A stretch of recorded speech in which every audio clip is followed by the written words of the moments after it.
안녕하세요. 예, 안녕하세요. 예, 반갑습니다. 예, 반갑습니다. 예, 어떤 정보 궁금하세요? 예, 동부 하이텍입니다. 동부 하이텍, 유증설도 나오고 하면서 많이 좀 내렸던 종목으로 제가 기억을 하고 있는데요. 그동안 마음고생 많이 하셨을 것 같은데 매수 가격하고 비중 좀 알려주세요. 14,500원에 예. 60%입니다. 60%요? 예. 좀 굉장히 좀 많이 매수를 하신 것 같은데 최근에 매수하신 건가요? 예, 지난주에 매수를 했는데요. 예. 어저께 유증을 한다는 루머가 나와가지고 네. 거의 하향가를 맞았거든요. 네, 근데 오늘 그랬죠. 반등을 좀 해줘야 되는데 오늘 반등을 전혀 못하고 그냥 네. 네요.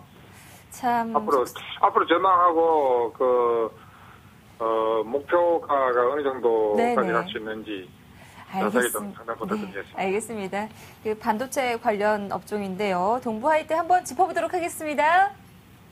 네, 고맙습니다. 오늘 종가는 13,200원, 0.75% 정도 하락하면서 마감을 했습니다. 유증설은 설로 끝났다라는 기사도 나왔는데 또 다시 반등하는 그런 모습은 보이지 못하고 있습니다. 네. 팀장님, 동부하이텍이요. 어떻게 해볼까요?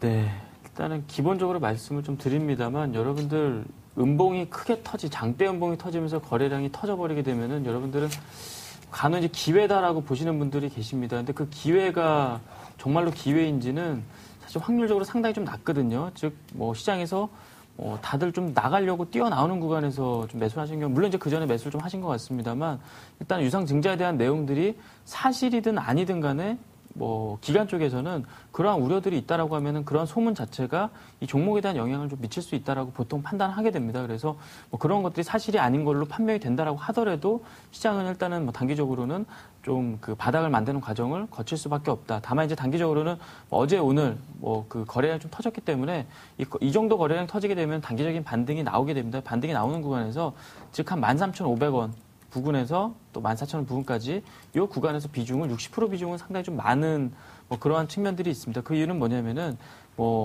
올해 이제 흑자 전환이 이루어졌다라고 합니다만 동부하이텍 같은 경우 보시겠습니다만 지난 3기년도 영업 실적이 적자였거든요. 물론 이제 부채에 대한 비율이 많아서 그런데 부채 비율이 낮아졌습니다만 여전히 좀 어느 정도 좀 높은 구간을 형성을 좀 하고 있습니다. 그래서 언제든지 유상증자라든지 이런 소문들은 나올 수 있는 그런 내용이다 말씀 좀 드리는데 다만 이제 업황에 대해서 말씀 좀 드리게 되면은 지난 2월 달에 일본 대지진 이후에 급반등을 보였는데 그 이유는 뭐냐면 앞서도 우리가 이제 얘기가 나왔습니다만 미국 쪽에서의 자동차 그 생산 자체가 좀 차질을 빚고 있다. 그 이유가 뭐냐면은 그 시스템 반도체 때문에 그렇습니다. 즉 일본 쪽에서의 그 르네사스 반도체라고 있는데 시스템 반도체, 즉 아날로그 반도체를 진행을 시키거든요. 자동차에 꼭 필요한 반도체인데 그러한 부분들이 제때 공급이 안 되면서 차질을 빚고 있다. 현대차 같은 경우도 르네사스에서 일부 공급을 좀 받고 있습니다. 근데 크게 그렇게 다변화돼 있기 때문에 영향 크게 없습니다만 그러한 부분들에서 오히려 그 상대적인 반사이익을 볼 수 있다. 동부하이텍도 아날로그 반도체, 즉 시스템 반도체를 진행을 시키기 때문에 상당히 좀 그런 부분들이 크게 부각이 되었었는데 일단은 그 유상 증자에 대한 내용이 나오면서 상당히 좀 부진하게 진행이 되고 있고 거래가 좀 크게 터졌다라는 부분은 일단은 단기적인 바닥을 좀 만드는 과정들이 좀 필요할 수 있겠다라고 말씀드릴 수 있겠습니다. 그렇기 때문에 일단은 1차적으로는 반등 시에는 일단 비중을 반 정도 좀 축소하실 필요가 있겠고 추가적으로 만약에 12,000원에 대한 내용들까지 즉 이전에 그 일본 지진 때문에 반등 줬던 요 구간이죠.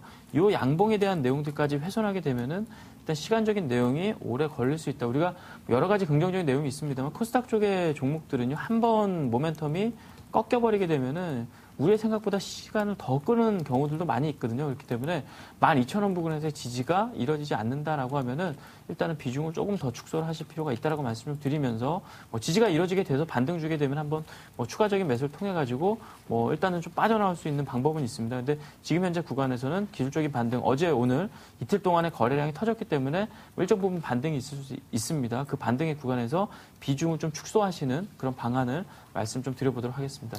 지금 이제 매수하신 가격을 보니까요, 지난주에 어떤 기사를 보고 사신 것 같습니다. 네. 10년 만에 이제 흑자 전환했다라는 얘기를 듣고 이제 매매를 하신 것 같은데요. 사실 이 종목은 어떤 매매를 하기보다는 투자를 하기에 좀 적합한 종목이라는 얘기를 좀 드리고 싶고요.